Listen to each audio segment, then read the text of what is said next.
Thank you very much. Second public hearing this evening is in the Mount Vernon District. It's a final development plan, A&R Huntington Metro, LLC. It is FDP 2013-MV-001.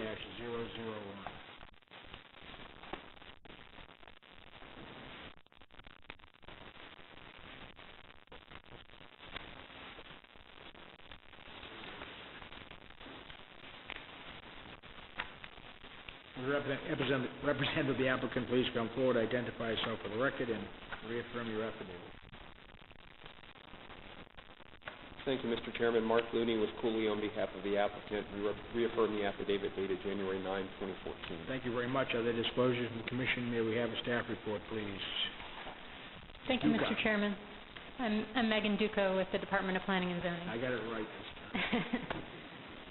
The subject property is located in the Mount Vernon District along Huntington Avenue within 1/4 of a mile of the Huntington Metro Rail Station.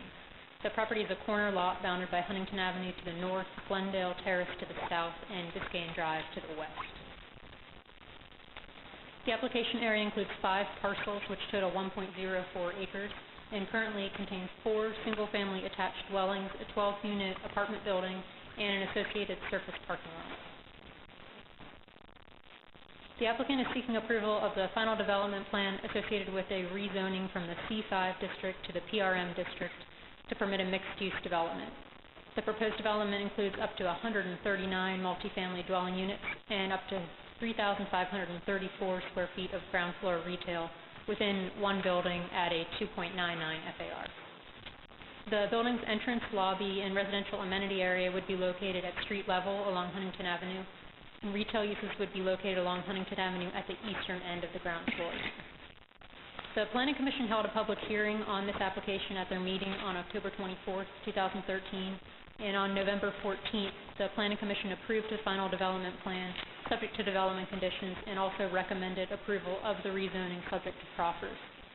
On November 19, 2013, the Board of Supervisors held a public hearing on the application. Subsequent to that hearing and prior to the Board's decision on the application, the applicant decided to revise the plans and the proffers, and as a result of those changes, it was determined that new public hearings would be necessary before the Board and the Planning Commission. On December 3, 2013, the Board passed a motion to remove the rezoning application from the Board's agenda and to schedule a new public hearing for the rezoning in front of the Board of Supervisors on January 28, 2014. That motion also referred the final development plan back to the Planning Commission for further action. As described in the staff report addendum, the applicant has made the following revisions to the final development plan since the initial public hearing held before the Planning Commission. The applicant added an additional level of parking below the first floor, and this increases the overall number of parking spaces within the garage from 161 spaces to 191 spaces. This includes 10 spaces dedicated for the retail use. Staff from Public Works is now recommending approval of that parking reduction request. The current final development plan continues to propose 2 garage entrances from Biscayne Drive as shown on this slide. The elevations of the garage doors have been slightly amended to account for internal revisions, but the lateral position of those garage entrances remains the same. The applicant has also removed the alternate Huntington Avenue elevation that proposed possible residential units along Huntington Avenue instead of retail. The building footprint and height as well as the site layout have not changed since the previous final development plan.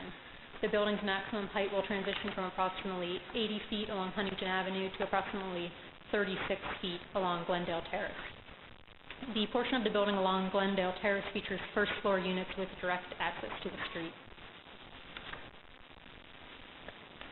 The revised development plan continues to propose 1 private 4,800 square foot courtyard on the 3rd floor of the building, 730 square feet of private unit patios along Biscayne Drive, 1,072 square feet of private residential frontage along Glendale Terrace, and 4 pockets of publicly accessible open space that are shown here on the slide. The land use issues described in the initial staff report remain pertinent to the revised final development plan, given that this revised development plan provides for a building with the same footprint and bulk as the previous proposal. As described in the initial staff report and the staff report addendum, In staff's opinion, the applicant's proposal does not sufficiently address all of the comprehensive plan site-specific criteria, and staff is particularly concerned that the proposed intensity precludes the ability to implement a development that is compatible with the scale and character of the surrounding residential area and provide for well-integrated and publicly accessible open space or innovative stormwater management measures. While the proposed building conforms to the maximum height specified in the comprehensive plan, staff feels that the townhouse-style design demonstrated along Glendale Terrace provides for the transition needed to protect the character of the surrounding residential neighborhood, which is within the Huntington Conservation Area. In addition, although the applicant has removed the option to convert the retail space to residential units, staff remains concerned about the applicant's option to substitute residential amenities for the retail use. The image on this slide displays a portion of the map from the current residential parking permit district surrounding the proposed development. Subsequent to the publication of the initial staff report, staff from the Fairfax County Department of Transportation provided updated information on parking permit eligibility for the proposed development. Staff clarified that future residents of the proposed development would be eligible for parking permits because residences will have addresses either on a public street within the district or on a street that abuts a street within the district.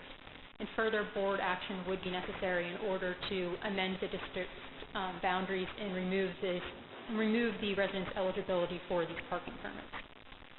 Given this, staff is concerned that the proposed development has the potential to negatively impact parking within the adjacent residential area if future residents can obtain these parking permits. The applicant has updated their proffer subsequent to the publication of the staff report addendum to state that the applicant will cooperate with the Department of Transportation and the Board of Supervisors to attempt to modify the boundaries or eligibility requirements to restrict the future residents from receiving permits to park within the district. The applicant's revised proposal provides for additional parking spaces within the parking garage and maintains the various positive elements noted in the initial staff report. However, the revised FDP does not resolve all of staff's outstanding issues noted in the staff report and therefore does not change staff's recommendation of denial published in that report. The following issues noted in the initial staff report remain outstanding with the current proposal. Given the overall intensity and treatment along Biscayne Drive, staff remains concerned about the compatibility of the proposed development with the surrounding stable residential area. Staff believes the proposal lacks adequate publicly accessible open space. Staff remains concerned about the applicant's option to substitute residential amenities for the retail use. In staff's opinion, the applicant is not providing for adequate creative stormwater management techniques to fully meet the intent of the comprehensive plan site-specific language, and the application is not in accordance with the policy plan on noise mitigation for all of the outdoor activity areas. Therefore, staff recommends denial of FDP 2013-MV-001. Thank you. Thank you very much. Are there any questions? Mr. Hart? Well, do you have something? Yeah, just one. The current ratio that we have was 1.1, that we approved was 1.1415. I believe it was just over 1.1, but no retail space. Yeah, just a little 1.1. And now with the addition of these 30 parking spaces and 10 retail parking spaces, the ratio is now 1.3? That's correct. It's right around 1.3, and then the requirement for the retail is 16 spaces, and they're providing 10. Okay. Thank you. I just wanted to clarify that there has been a substantial increase, because I know some of the commissioners last time were concerned about the lack of retail parking and the lack of parking for the tenants themselves. And so I just want to be sure that we know that that's now been brought up to the standards of the county for an apartment. Okay, thank you. All right, Mr. Hart. Thank you. Ms. Duke, I wanted to ask also about the parking, and I had some concerns the last time about parking, but specifically with respect to what we are doing tonight and our role in the issue about the residential parking district. It looked to me like the development conditions really didn't, for the FDP, didn't really address residential parking district issue one way or the other. Am I correct that the Board of Supervisors will be dealing with that when they vote on the rezoning and the proffer package with that we're not really concerned with that issue tonight? We're just dealing with the FDP and the development conditions for that. It's just the FDP and development conditions. The board will be reviewing the rezoning application on the proffers. And in staff's view, we don't need a development condition on the related to taking the apartment residents out of the parking district for the neighborhood. We don't need a development condition for that. The applicant's proffers provide for an attempt to restrict eligibility for the parking permit, for them to obtain parking permits, so staff doesn't think it would be appropriate to put it in as a final development plan condition. All right, thank you. Mr. Chairman. Yes. Mr. Sargent? Thank you, Mr. Chairman. Ms. Duca, with that in mind, in terms of our focus tonight, the issue of development conditions or proffers, and I'm looking at the staff report on the issues related to proffer 2A regarding replacement of retail space with residential. Is that still in question, up for discussion? I'm assuming it is, or is it not? In other words, we had some discussion about that during the last public hearing regarding the issue of the conversion of that retail site to possible residential in the future. Staff report, the addendum once again notes their concern about that possible conversion. The applicant has revised the proffer so that it removes the option to convert the retail to residential units, but still allows the option to convert to residential amenities. So staff is still concerned about the implications of being able to convert to residential amenity space. And how are we defining amenities for residential?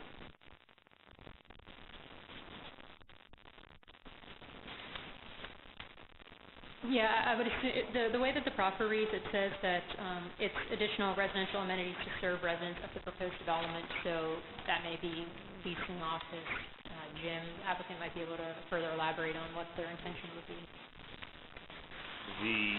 One of the moving related to that on page 4 of the report talks about the residential amenity option having no exterior entrances. Is that problematic just in terms of ingress, egress, safety, anything like that? It was more just noted because we discussed design in the initial staff report in terms of having concerns about design and safety for residential units that were directly accessed off of Huntington Avenue. Is staff confident that if I would prefer to see the retail component be a fixed asset here, but is staff objecting to or deferring to the issue of residential amenities in terms of that retail space, just to make sure I understand? We had previously suggested that the applicant consider something that might help to activate the streetscape a little bit more than residential amenities, such as community meeting space. The applicant's updated proffer, I believe, also allows for that option, but still does allow for the option for residential amenities. It allows for both, I believe. Okay, thank you.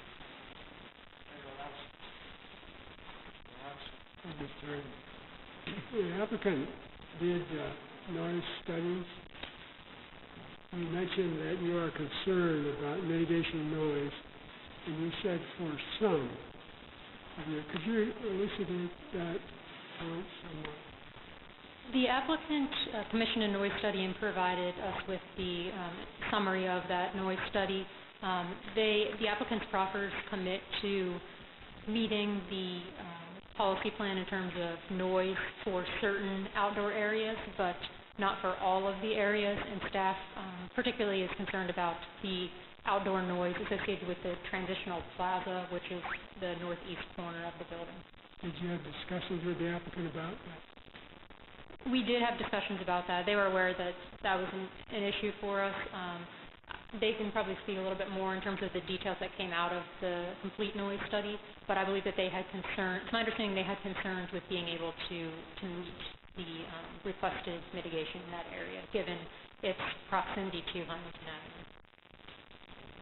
Okay, thank you. Anyone else? Mr. Looney?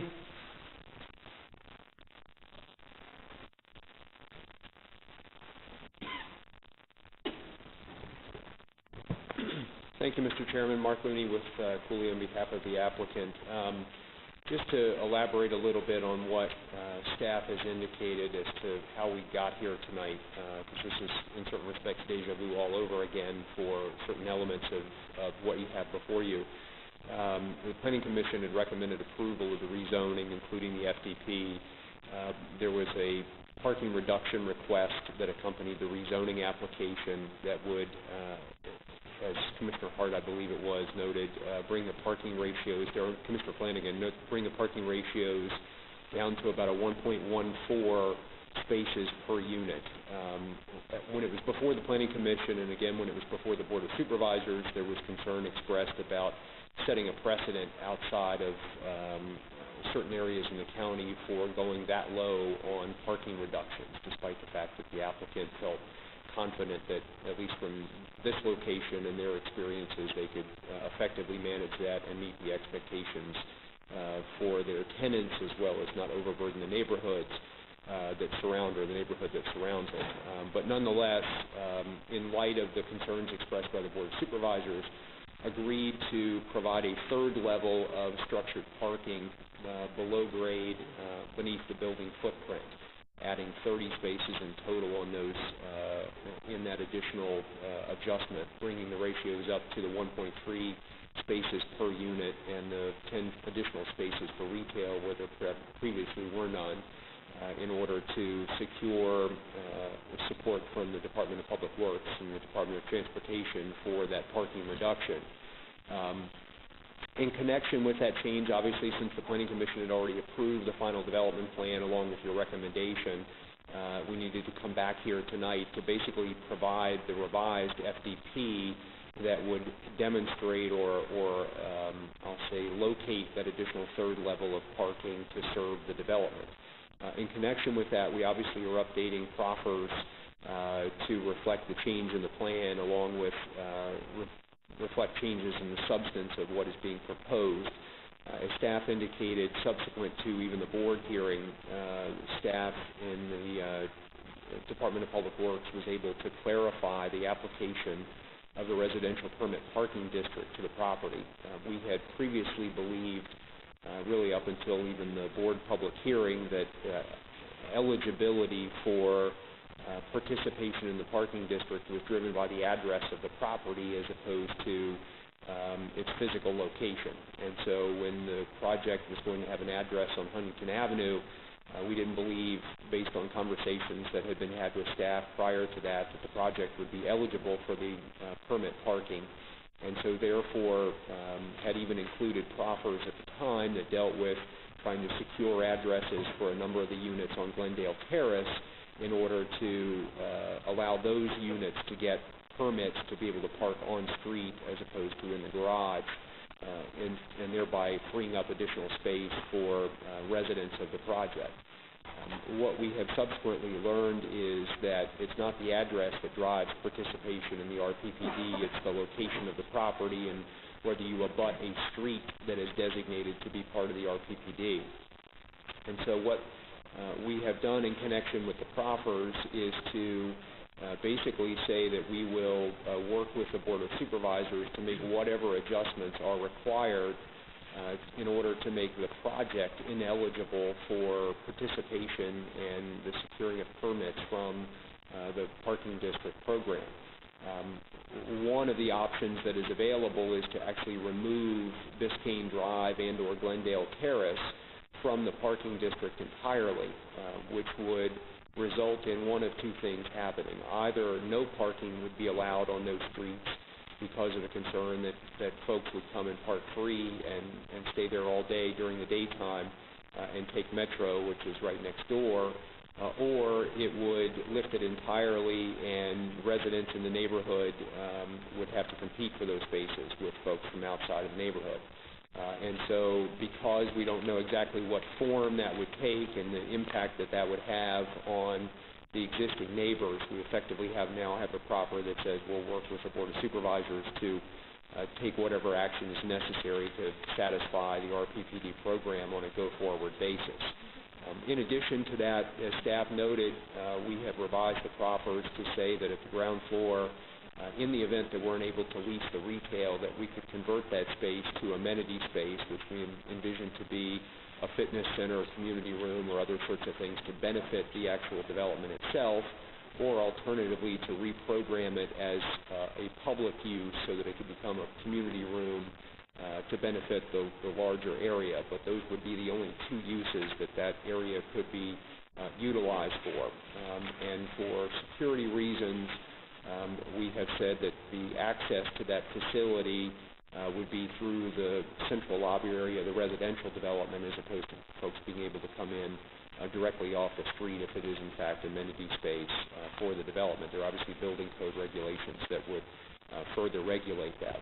Beyond that, I think in terms of where staff is with their recommendation or their concern over the relationship to the existing development, I've got some slides that I can show you if you'd like to vet it a little bit more, but we had a lot of conversation at the last hearing on this about really what we're talking about is the relationship of a redevelopment project to existing duplexes in between this site and the metro station itself.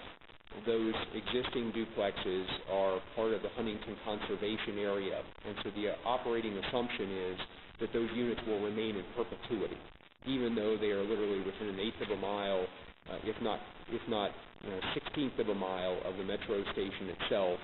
And obviously we anticipate that areas like this in Fairfax County, these TOD areas over time will redevelop consistent with the overall policies that the board has established for utilization of these TOD areas. We made a number of design changes throughout the staff review process to try to mitigate those impacts, tiering the buildings back as we went up in height.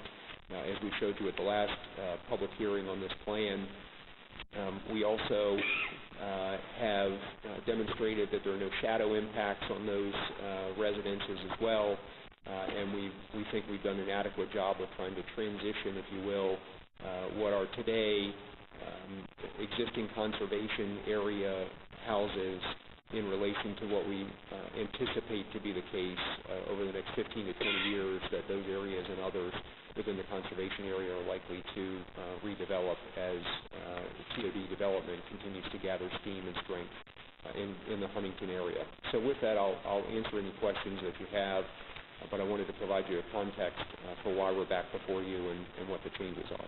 Mr. Flanagan, then Mr. Litzenberger, and then Mr. Lawrence. Yes, Shirley. Thank you, Mr. Looney. I want to understand, I want everybody on the commission to understand the parking district. There's a picture of the parking district in the staff report, I believe on page, it's on the fifth, the best one is on the fifth attachment, at the very rear of the fifth attachment.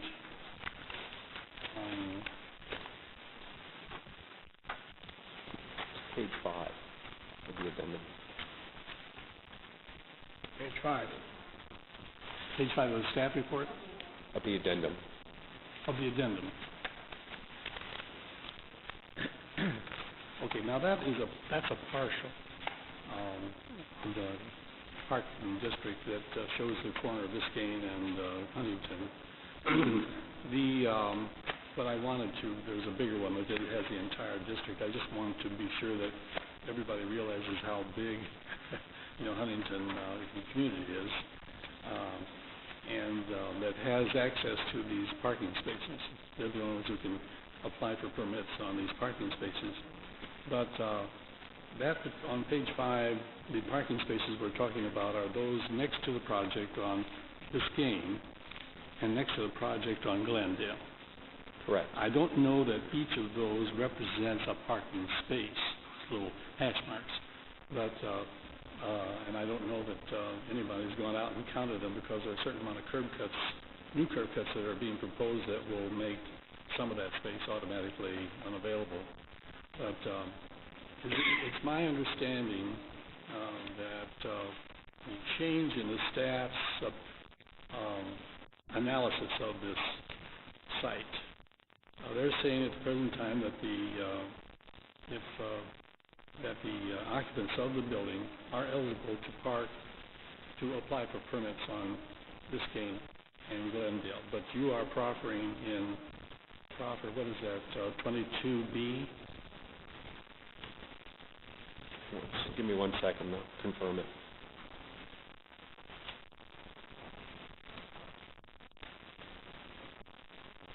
That's correct, 22B. Yeah, do you have the page of that, by the way? I don't think it's numbered, actually. I think it's about 8 or 10 pages into the proffers. Oh, yeah, the proffers, okay. Well, anyway, you're proffering in there now, in revised text, to cooperate with the county to make the occupants of this project ineligible for parking permits on those two sides of the project, which means that they will then become eligible for parking spaces by others. What we have proffered to do, as I mentioned, is that, as we understand it, the only way that the project can be declared ineligible for permit parking is actually to remove the parking district entirely as it applies to that section of Biscayne and that section of Glendale, meaning that it would become either no parking or open parking, which has impacts in the neighborhood for folks who either park there now or would be concerned with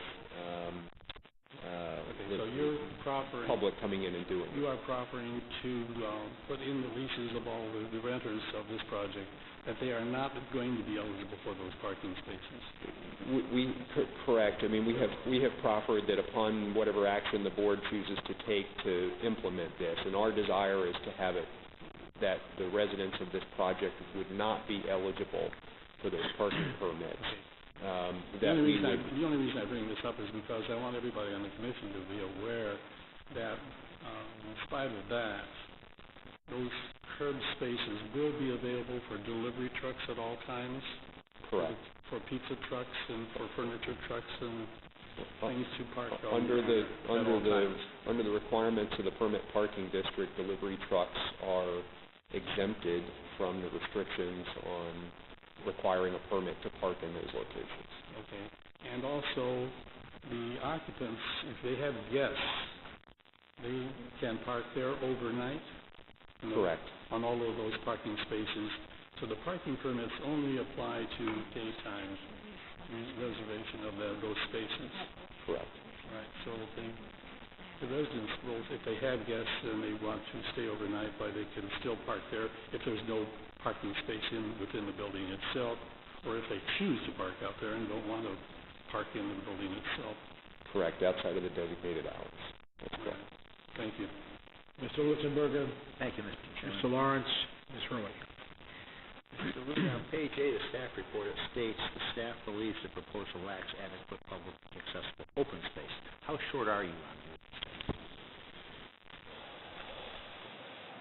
Commissioner Lutzenberger, I can't recall off the top of my head, but I think we were under the urban park standards. I believe the expectation is that we would provide about 1/3 of an acre of publicly accessible open space on a 1-acre site, or roughly 33 or roughly 10,000, 12,000, 15,000 of a 45,000 square foot site. I mean, it would take up a significant portion of the property in order to meet the new urban park standards. I don't know whether staff can recall what it was, but that's my recollection, is that it's about 1/3 of the site would be required as publicly accessible open space. And to make up for that, did you include some other kind of benefit in the process? We have added the contributions for off-site park facilities as part of the project, and have, where we could, tried to integrate some publicly accessible open space along various portions of the property, provide seating areas. We have some landscape walls and other street amenities that try to create a sense of place along Huntington Avenue at its location with Biscayne. But you know, that's what we've been able to accommodate on site, as well as proffering to provide contributions off site. Sounds good. Thank you. Mr. Lawrence, Mr. Early. Thank you, sir. Following up on Commissioner Listenberger's, staff ended up citing a number of issues and recommending denial. One of those issues was the inadequate provision of open space. There may be some interaction between that and another issue they mentioned, which was noise mitigation not in conformance with the policy plan. Looking at and they did have discussions with you about it, so it wasn't known. Looking at what you provided for amenities, green places that people can access on the site, which is mostly building, it seems to me very important that those places all work, that you get out of them what they're intended to be. And if noise renders a place less than functional, then I think that's a fairly serious problem. I'm concerned. Well, first of all, in some ways, some of this was new news, because I was looking mostly at the parking. I think maybe I focused too narrowly. When I saw this list of other issues, I thought, gee, there are other things here. Then when you made your presentation, you did not rebut or defend against any of those issues. Do you believe them to be non-issues, or do you believe them to be trivial and not worth a denial recommendation? Could you help me understand where we are with these other things? Sure. So if we could go to the PowerPoint presentation that I have up over here. There we go. So at the Planning Commission hearing back in October, we talked a little bit about this in terms of relationship to what's happening and why there are the constraints that there are on the site. And for those of you who weren't at that presentation, I know that this is important information, but I also didn't want to rehash stuff for those who have heard it before. But the duplexes that I was mentioning earlier in terms of the relationship are immediately on the left-hand side of the screen above.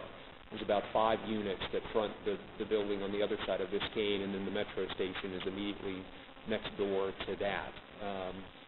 The staff objections from the last time were predicated primarily on insufficient consolidation or insufficient acreage to be able to accommodate what is proposed there. As I noted the last time, basically what that means to me is that if we had more space and more property, then we could provide more parking, more open space, have less height, and more uses.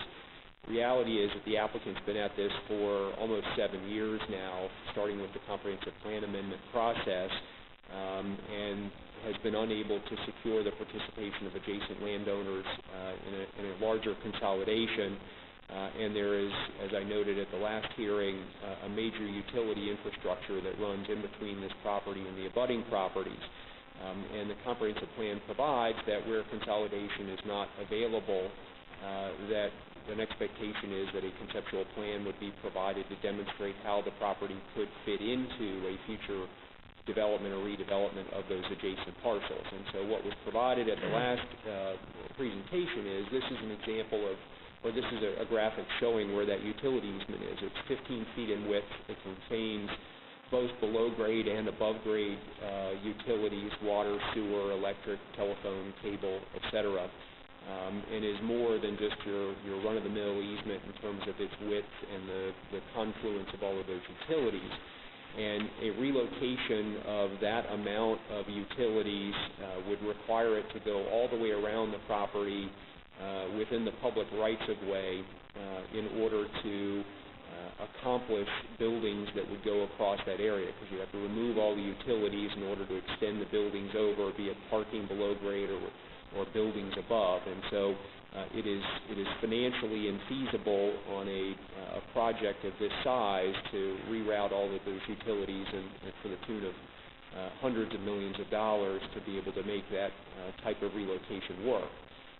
So what we then did was show how the property could be integrated into a future development on the balance of the block to meet the overall mix and density recommendations of the comprehensive plan, and we provided this to staff. And you'll see under this plan, the office expectation would be provided out on Huntington Avenue, where it would be most intense in terms of building heights, transitioning to residential back up against Glendale Terrace, and then on the far eastern end of the property would be additional residential buildings, not dissimilar in terms of the layout and design of what this applicant has shown. And what we hope you'll see by this plan is that, in fact, the utility strip that runs between this property and the adjacent properties provides a nice pedestrian connection between Huntington Avenue on the west side, on the south side, and Glendale Terrace on the north side, in a way that really breaks this block up in a usable format versus the way it is today, which is kind of a hodgepodge of retail uses along Huntington Avenue and duplexes and small multifamily buildings along Glendale that don't really provide that connection to Huntington Avenue. And so we've demonstrated to staff that despite the fact that, or tried to demonstrate anyway, that despite the fact that it is a relatively small parcel, that it does allow for the balance of the block to redevelop consistent with the comprehensive plan in the event that additional consolidation can occur, and that there are open space areas that can be achieved. You'll note in the lower left-hand corner there's about an 11,500 square foot block that is burdened by the utility easements and is not in fact part of this property and could make for a nice open space area because you couldn't put a building across those utility easements without, again, rerouting them entirely around the block, which is expensive and disruptive. In terms of the transition to the existing duplexes, I noted this earlier, we did step backs along the Biscayne side of the project. The building at base is set 18 feet back from the curb. It then transitions at the first residential level up another 10 feet, and then at the upper two levels, it goes back another 10 feet. So in terms of the setback from the curb, at its highest point is 48 feet from the curb line along the Biscayne Drive side, recognizing that we were terracing it back in order to lessen the impacts on those adjacent properties. When you look at it from a shadow perspective, this is the shortest daylight day of the year. The sun rises on the right-hand side and east, and at 9 a.m. you have a shadow on those duplexes. By noon it's gone. By 3 p.m. it starts to go the other direction. And then similarly in the height of the summer at 9 a.m. you never even see the shadows on those adjacent duplexes. And then continuing all the way through, it looks the same. In terms of the active street locations, we talked a little bit about this earlier. We have a seating area on Biscayne in the lower left-hand side. We have a corner with public art types of amenities at the intersection of Biscayne and Huntington Avenue, and then some other types of streetscape improvements along Huntington Avenue within the bounds of what we were able to accommodate on the site. I had in my last presentation a slide on stormwater management. I think my statement at the time was that the Public Facilities Manual doesn't recognize creativity in terms of stormwater management. You have to meet certain, I'll call them numbers in terms of meeting the performance standards. This project has lawns on top of the roof, natural lawns on top of the roof. It has cisterns. It has underground detention facilities. It has a number of elements that we believe are sufficiently creative in a way to offset the impacts of the runoff from this site. And as I noted at the prior presentation, the property currently has poor soils and no stormwater detention whatsoever. And so the consequence of that is that we'll be improving it just by developing it and adding those facilities over the existing conditions today. I didn't include it today because I wasn't sure that I was going to need it, but we've tried to respond as best as we could, Commissioner Lawrence, to all of the things that staff has raised as objections. We concentrated mostly on the parking because that seemed to be the largest objection that the Commission and the Board had the last time. All right, and I'll be quiet. You've addressed many of the points that were on the staff slide, but the one you didn't address had to do with noise mitigation. And you gave a very convincing presentation about why this building has to function on its own against some future time of redevelopment. And certainly that future time is going to happen. So the idea of the kind of layout, the conceptual layout that you showed, I don't see anything wrong with that at all. But my concern is what happens in the meantime to the people who live there on this site, which perforce, because of the constraints you're under here, is mostly building. And I keep wondering if there isn't some architectural design solution to some of these problems that would get at this question of noise and noise mitigation, and at the same time get a lick on the open space business. I think that would, to me anyway, as an individual, make a considerable difference, in how the project starts. But I'm sorry, I didn't mean to take up a whole lot of time. Thank you, Mr. Chairman. Just to answer your specific question about the noise, the noise mitigation is directed at the outdoor spaces on Biscayne Drive and then the upper level courtyards where we know that we can mitigate it. The challenge is along Huntington Avenue where the existing noise levels run 70 to 75 decibels today because of the traffic volumes along Huntington. It's not actually the metro that is noisy, it's the traffic volumes. Similar to a lot of what we see in Tyson. Correct. And we had conversations about the possibility of slowing down Huntington Avenue as a way to mitigate the noise to a certain extent because it's developing as more of an urban area and it's signed at 45 miles per hour if memory serves me correctly. And so there are limits as to what an applicant, I'll say, can promise to do to achieve performance standards that are rigid in an environment that we don't fully control. You'll see in the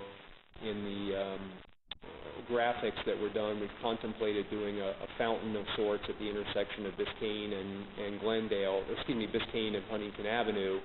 As part of the design. That might help mitigate some of the noise impacts.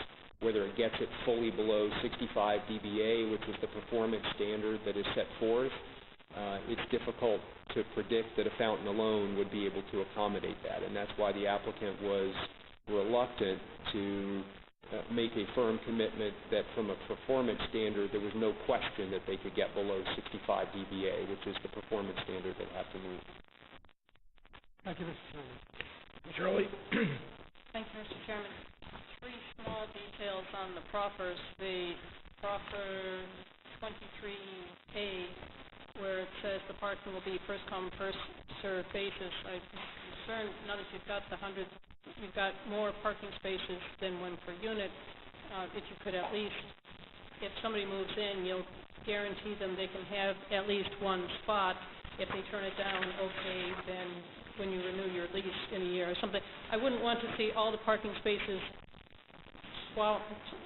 taken up by the initial buyers and then nothing left, especially for the workforce people coming in, that there's just nothing available. So it would be nice if you could find some way of when you initially sign your lease and then every year thereafter you're given the option of getting at least one space.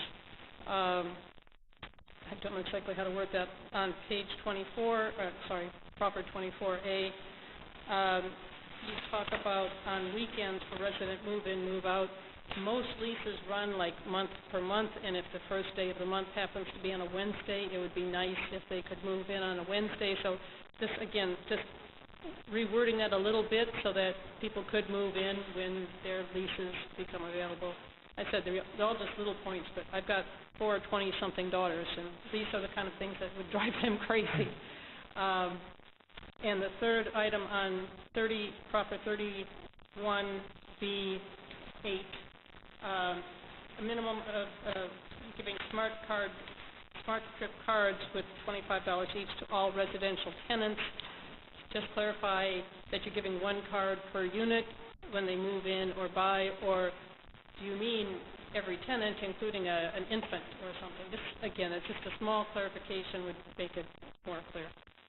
And I don't need any response. These are all just small clarifications. Might save everybody trouble in the future. Thank you. Mr. Sergeant? Thank you, Mr. Chairman. Just a few where are we questions, Mr. Looney, and one for staff. With regard to the CDP that was illustrated there, no problems with that, I think, overall. That's the kind of consolidation we would look for, at least eventually, if not now. But where are we in terms of that conceptual plan for that area? Has it been through an APR process? Has it been identified, acknowledged? This is for you or for Ms. Duca in terms of where are we with making that more formal and more visionary for the future of that site? I'll give you my initial reaction is that that was prepared in large measure because the comprehensive plan requires that we demonstrate that if we have not achieved consolidation, that we're not precluding consolidation from occurring in the future. The applicant has had a number of conversations over the years with some of the adjacent property owners. My recollection, and please don't hold me to this, but my recollection is that the 7-Eleven that's immediately abutting the site has renewed its lease within a relatively short time frame, meaning recently, as opposed to a short lease. And so it makes consolidation more challenging and difficult, but there's no formal process in my mind that would establish that conceptual plan is locked in stone, other than we're trying to demonstrate that it could be achieved down the road. We wouldn't preclude it from being achieved. Let me ask Ms. Newberg, has the Civic Association of that area provided some input on that particular conceptual plan? Has there been a sense of where that might be, that form of consolidation? That I'm not sure about. As the applicant indicated, what they've submitted is the applicant's submission in terms of how conceptually it could develop. In terms of any formal amendments to the plan, to the comprehensive plan, the comprehensive plan speaks to land unit T, which is a larger area. In the text from the comprehensive plan for land unit T is included in the staff report, but what they've submitted is the applicant's submission of how it conceptually could develop. Because it may be worth some consideration and by the local civic association, by the Mount Vernon Council, for example, in terms of an APR process, something along that line, since it merits, the more you can do to promote consolidation, that's throughout that, as you well know, I'm just preaching to the choir here, as you well know, through that area, unlike Tyson's, consolidation is not always an easy concept. A lot has been achieved in some of those areas, but a lot of it has not, because it is not an easy area to consolidate. So that may be something for the future. The other where are we question is on the issue of affordable housing. And I think part of what you're seeing is the existence of units that may be at a market level that provides some affordable units in the vicinity and in the perimeter of this site. So I guess one of the questions would be, where are we in terms of, as a reminder, where are we in terms of affordable dwelling units within this proposed development? In terms, just to go back to your first question about the comprehensive plan, I believe in 2009 is when the comprehensive plan was amended for that land unit T, so it was somewhat recent in terms of when that language was put into the comprehensive plan, but it's not as specific as what the applicant has provided in terms of how conceptually the entire block could develop. In terms of your second question about the workforce dwelling units, the policy plan calls for 12%. There is site-specific comprehensive plan text that indicates that a significant portion of workforce housing should be included, and the applicant has proffered to 15% workforce dwelling units, which staff believes is considered a significant amount of workforce development. Okay, so at least on that level, we are making some achievements there. Okay. Yes. And finally, I think the issue here too is the retail space, which remains a concern. Obviously, well, parking too, obviously too. But what concerns me is the lack of incentive to maintain it. Is there an opportunity here to incent the applicant, to promote that as a retail option as much as possible? Is there an opportunity here through development conditions proffers to say, look, locate here in a retail setting will help?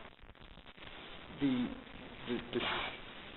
short answer, Commissioner Sargent, is that it's in the applicant's interest to make the retail successful because, one, it makes it a more attractive place for residents or purchasers to come into the project and raises the overall value of the property.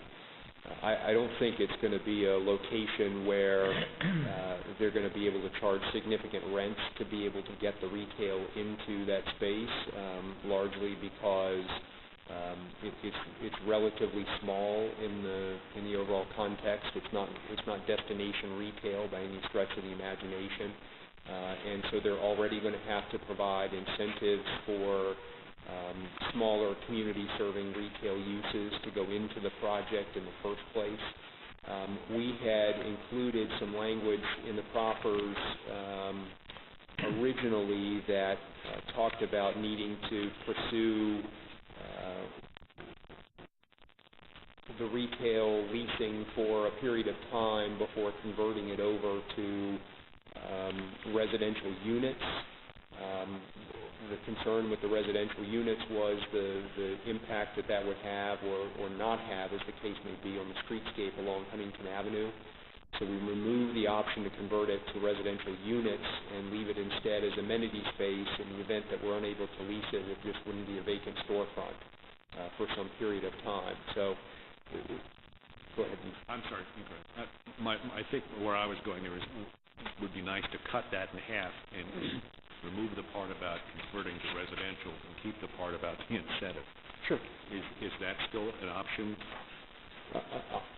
We certainly can talk about it.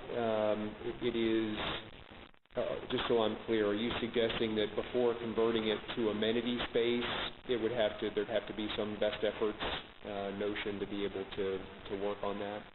Yeah, that's what I'm suggesting. And if I could ask Ms. Duke if the staff would go along with something like that to provide that kind of incentive. I mean, we're kind of in a confining space here, and while we have this opportunity again, can we tweak this a little bit that if we were to make that what had been the original incentive about promoting the retail prior to any kind of conversion to amenities, that might help? We have had a similar proffer in other cases where we've set a time frame and the applicant has had to prove that they've put forth reasonable efforts to try and utilize that space as retail within that specific time frame. As the applicants noted, they previously did have that in there. I believe it was, if I remember correctly, it was from the issuance of the building permit, which staff had some concerns about that trigger. I think typically it's from from the non-RUF. So that's something that we could maybe work with the applicant if they're willing to consider. That might be an opportunity here between now and the time you go to the Board of Supervisors to kind of come up with that language that further incents the maintenance of some retail presence on the site, going forward, and a commitment to it. If I could follow up with that kind of theme of incentives, could we not do the same thing? I mean, the parking issue, you're not going to make the parking district go away. It's there for a reason. You're still going to have the confines of what's there in terms of your available parking space. Unless we make it taller, which of course gets into view shed issues, which we're not going to do, you still have the parking issues as related to what's required. Can we not provide language regarding incentive there for those occupants of this unit, of this building, who may not choose to have cars based on some kind of market incentive? Is that possible? Well, we have unbundled the parking in the building such that any parking would have to be purchased or leased on top of the underlying lease or sales price as to get it exactly your point. And in fact, we've, to Commissioner Hurley's point, we've added some language in that talks about making parking spaces cheaper for the workforce housing occupants, so that they would have some accessibility to the parking spaces already in a way that the market rate units wouldn't. So we've tried to build in some incentives already to encourage people not to have cars at this location, or not make it more expensive if they don't have a car. And we can certainly work with Commissioner Flanagan and Supervisor Highland on the other issue between now and the board meeting. Thank you.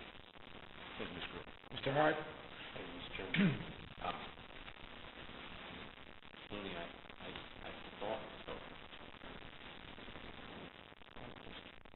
Okay, thank you. Mr. Looney, I thought I understood the parking until Mr. Hurley's question, and what concerned me a little bit, my biggest issue the last time was I thought that the retail with no parking was not going to work.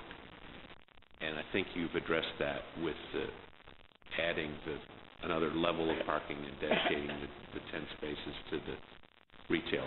I wish maybe there was a little more, or that there was some on the street in front that was a little clearer, but I'm going with you at least to that point. With respect to the apartments, though, if I'm understanding this, maybe we've done this unbundling before, but I have two concerns about this. It seems to me that if we've aimed a little low on the ratio, if the demand for parking spaces is going to be higher than whatever this ratio ends up being, then the first tenants are going to be snapping up the parking spaces at a much higher rate, and we're going to end up with all 181 spaces, parking spaces are gone, and then there will be apartments with zero parking.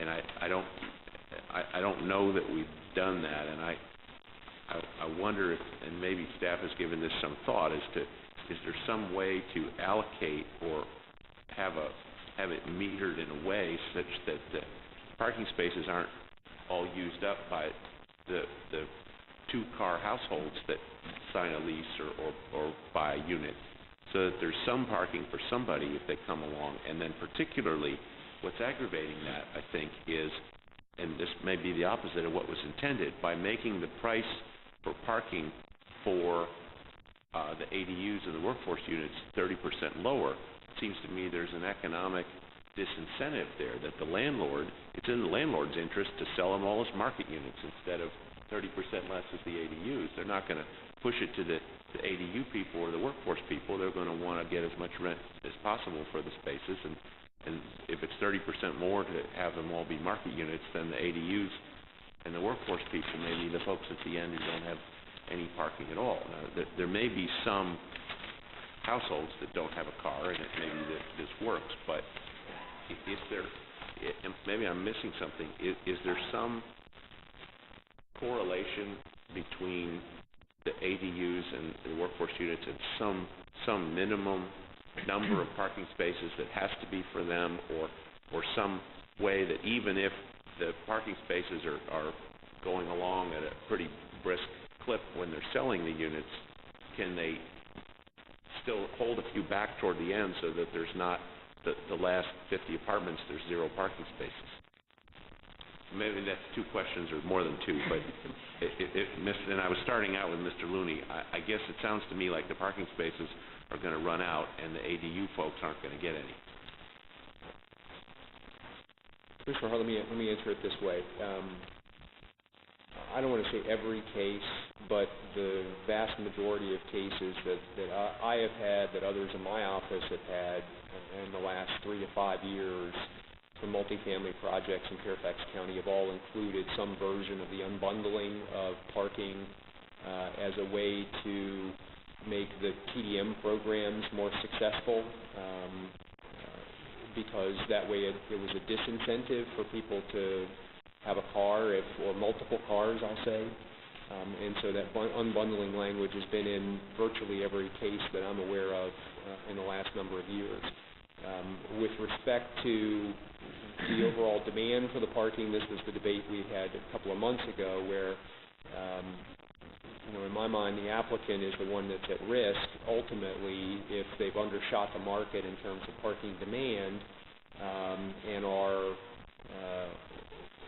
I'll say, have underprovided the parking that goes there, and either they don't have enough spaces, and so therefore they've got all 181 spaces rented by the time they get to the 80th unit in a 139-unit project, which I think they won't do because they'll have to manage the process appropriately in terms of to whom they target the markets, target the units on a rental basis.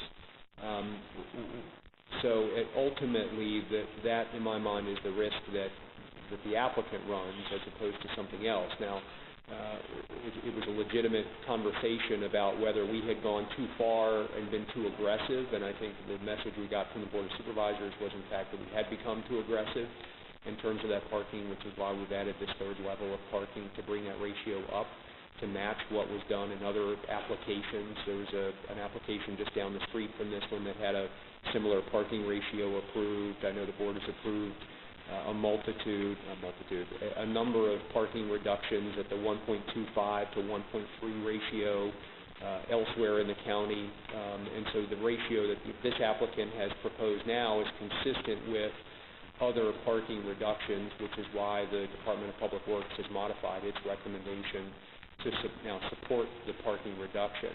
With respect to the workforce housing units and their parking, the proffer that you have that's in this package was actually a suggestion from the Department of Planning and Zoning and the folks who operate the workforce and affordable housing programs, because of the price controls on the parking spaces. The way the applicant or any applicant would control the number of parking spaces that are leased is by pricing them. And they will come up with a formula that maximizes the rental rates and ensures that those who want spaces have them.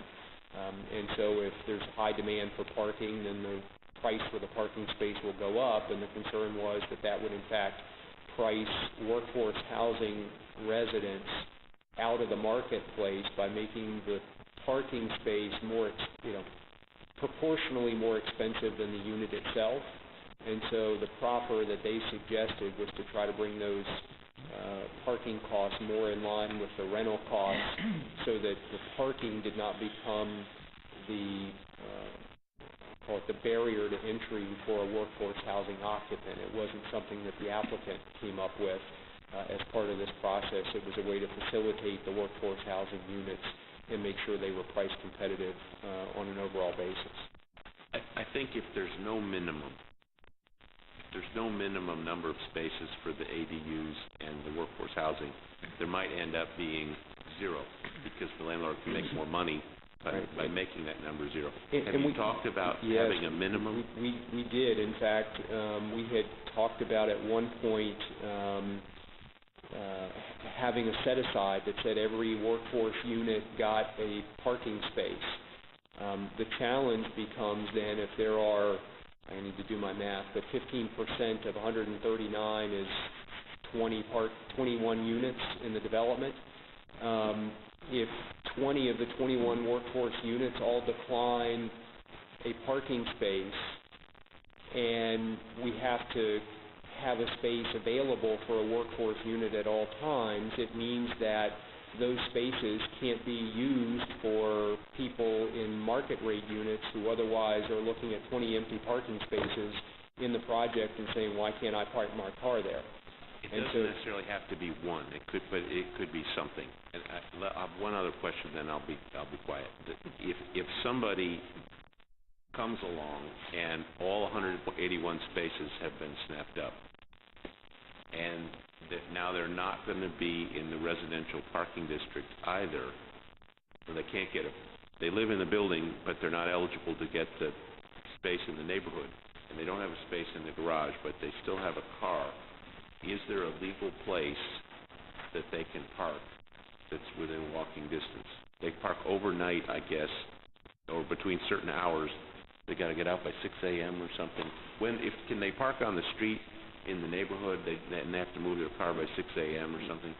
Theoretically, they could, and obviously it would be the applicant's responsibility to make sure that when they lease a unit that they explain those rules and regulations, which is why we have a proffer in effect, or a proffer that says that we need to explain that to tenants. The belief is that then they would choose, if it were a problem, they would choose not to rent the unit, knowing that there was a lack of availability of parking. Having said that, one of the additional proffers that is in there is a requirement for the applicant to pursue off-site parking on non-metro related properties as a way to try to augment or supplement the parking that we're able to provide on-site with the project, number one. Number two, although it's not an official policy that the county would promote this in any way, shape, or form, there is parking available at the metro stations for those that are willing to pay the price to park at the metro. Well, again, I'm thinking more of the folks in the ADUs and the workforce housing that may have trouble affording the parking spaces, but then if they can't afford a parking space, there may be nowhere at all to park. And I hope there's some accommodation for that. I mean, maybe they have to get up at 6 a.m. and move the car somewhere. I don't know where they put it, but Commissioner Hart, I don't want to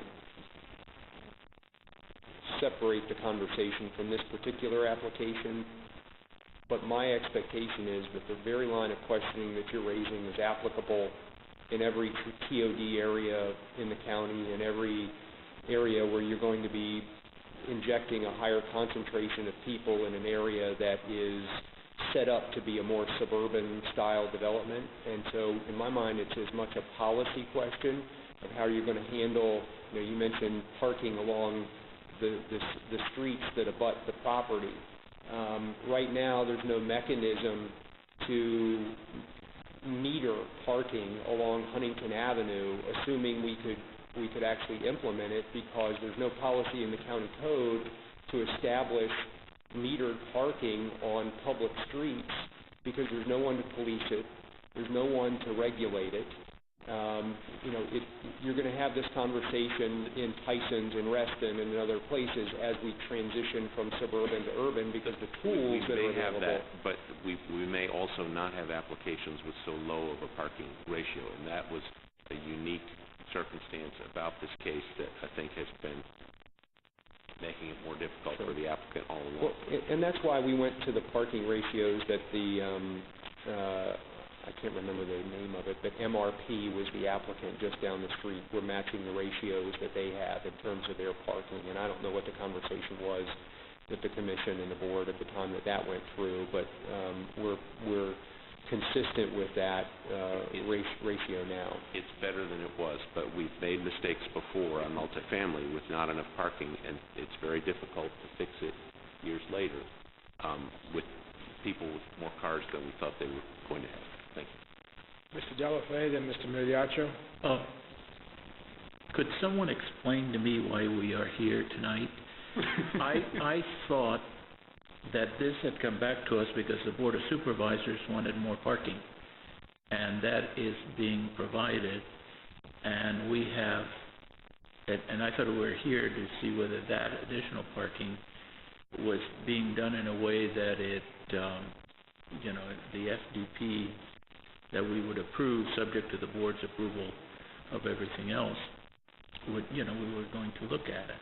This discussion is similar to the one that we had back in October, and frankly, reading the staff's recommendations for the addendum, they're the same as we had back in October. So I just don't know why we're here. I'm sorry, could someone explain it to me? Mr. Chair. It's Thursday. Mr. Flanagan, do you know why we're here? Oh, yes. I was waiting for everybody to exhaust themselves before I'm sorry, I'm exhausted. and answered his question, which I agree with his question. Mr. Looney, my understanding is that the board is going to act on this next Tuesday. Is that right? That's when it's scheduled for. It's scheduled for a hearing next Tuesday. And they sent it back to us to do two things, to ask us what do we think of your proposal to add 30 parking spaces. Is that correct? That would be my characterization. And the second thing they want to know from the Planning Commission is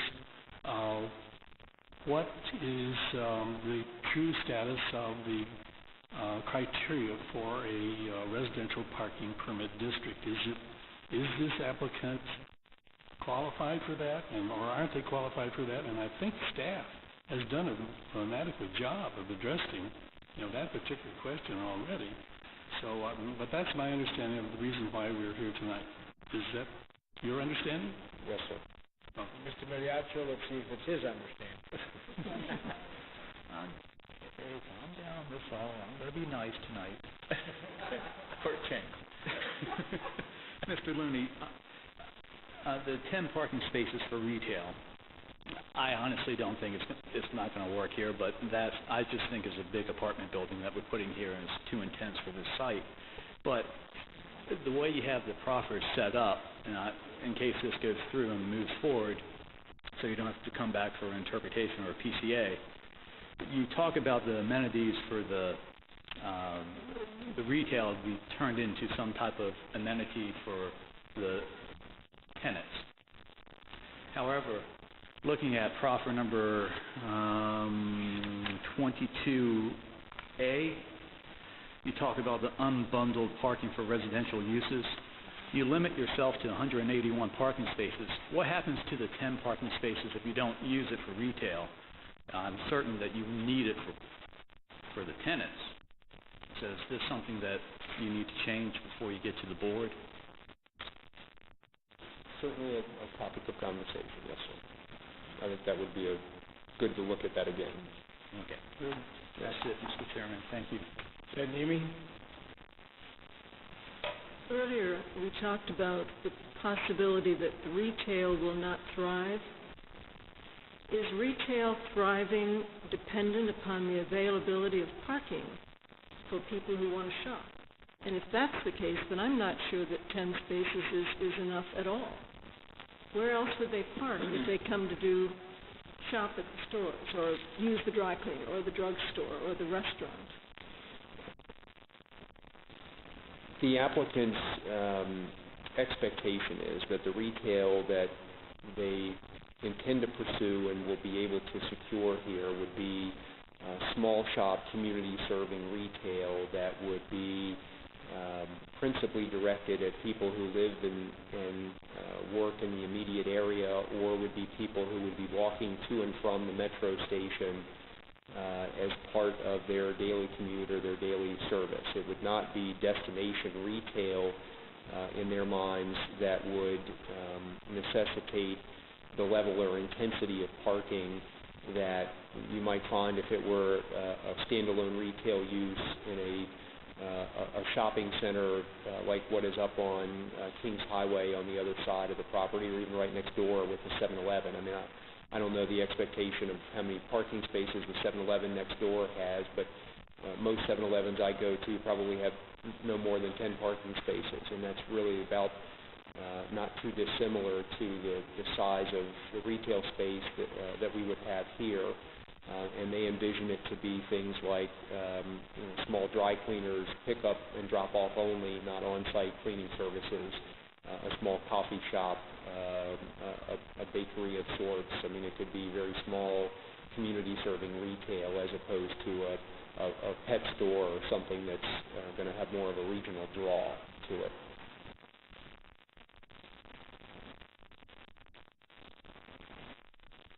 Thank you. This is a public hearing. We have no listed speakers. Is there anyone there who would like to address this final development plan application? Apparently not. No need for rebuttal. Closing comments from staff. Final questions, comments from the commission. Public hearing is closed. Mr. Flanagan. Thank you, Mr. Chairman. Once again, I'll repeat the purpose that we're here tonight is to consider this, the additional parking that the applicant has proposed to the Board of Supervisors. And I think from what I've heard a lot of good suggestions from the other commissioners, and I would anticipate that Mr. Looney will I think he is impressed with the requests that you've made for clarification of some of the proffers, particularly those with regard to noise and the guaranteeing of parking permits and the time limit on retail. I would like to point out that one of the drawings there was showed a bus on Biscayne. I don't believe there are buses on Biscayne, but there is a traffic signal there, and all the traffic stops at Biscayne, so there isn't noise constantly roaring down a highway there. But I move that the Planning Commission approve the Final Development Plan 2013-MV-001, subject to the development conditions dated January 9, 2014, and the Board's approval of RZ 2013-MV-001 and the associated conceptual development plan. Second by Mr. Listenberger. Is there a discussion of the motion? All those in favor of the motion to approve this application, FDP 2013-MV-001, say aye. Aye. Opposed? Mr. Chairman. All right. We'll have, yes. I'm just saying, I was saying no. Right, whose noes? One. Two. Who voted no? I abstain. I was going to say I'm abstaining on this one as I did at the initial rezoning FDP. Okay, and Chair's abstaining too. I was not here for the public hearing on the initial application. I'm a little bit adrift here. I don't know how anybody else feels. All right, so all those in favor of the motion say aye. Aye. Opposed? No. Motion carries. Let's have a... Mr. O'Flanagan. He's abstaining. Okay. I was Is that meeting? I was abstaining because I was not present for the No. Okay. Yes. Mr. Rucker? Okay. Mr. Flanagan? Yes. Mr. Lawrence? No. Mr. Delapay? Aye. Mr. Hall? No. Mr. Hart? Abstain. Abstain. Mr. Sargent? Yes. Mr. Miliaccio? Abstain. Ms. Hurley? Aye. And the chair abstains, and the motion carries 5-3, 4 abstentions. Is that, Jim? Correct. Okay. You got it? Okay. Well, math is correct. Mr. Looney, thank you very much for making our evening very exciting. I'm sure those who are here for the last application are really thrilled they came tonight.